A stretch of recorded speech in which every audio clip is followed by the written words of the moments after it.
po ay mag-uumpisa sa ating mga drills. Ayan, no? O siya, sige.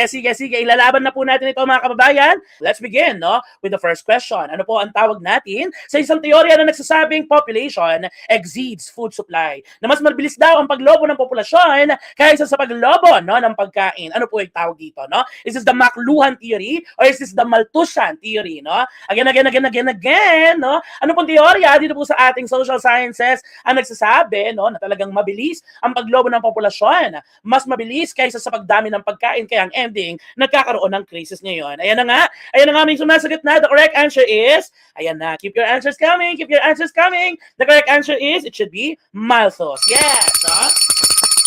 So ito po ay idea ni Robert Thomas Malthus, no, eventually ang kanyang teorya ay pinamagatang Malthusian theory. What about this one, no? Ano po ang tawag natin, or how do we refer to the development that meets the needs of the present without compromising the ability of the future generations to meet their own needs? Is it holistic development or is it sustainable development, no? Once again, ano po ang tawag natin dito sa pagsulong, dito sa kaunlaran, no, na kung saan hindi natin inuubos ang lahat, nagtitira tayo. Is this holistic development or is this sustainable development? The answer is, you're right, it should be sustainable development. Ayan.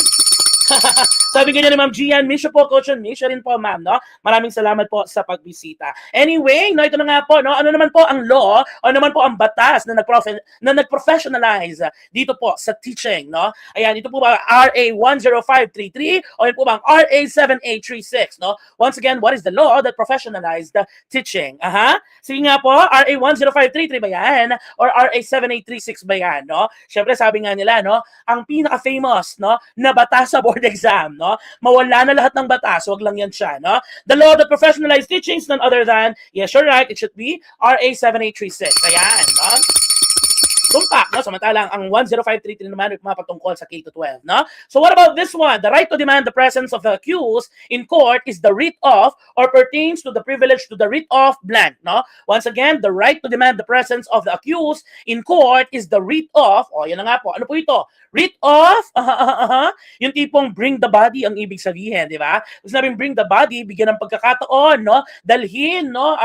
Dalhin itong inaresto at tignan kung tama ba ang pagkaka-aresto sa kanya. Right to demand the presence of the accused in court is the writ of, ano pong tawag dito?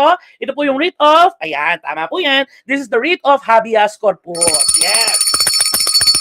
Ang habeas corpus ay nangangahulugang bring the body, di ba? Bring the body to the court or bring the person to the court, no? At titingnan nga po natin kung tama ba o legal ba ang arrest, no, ang pag-aresto o detention, no, na ginawa sa kanya, no?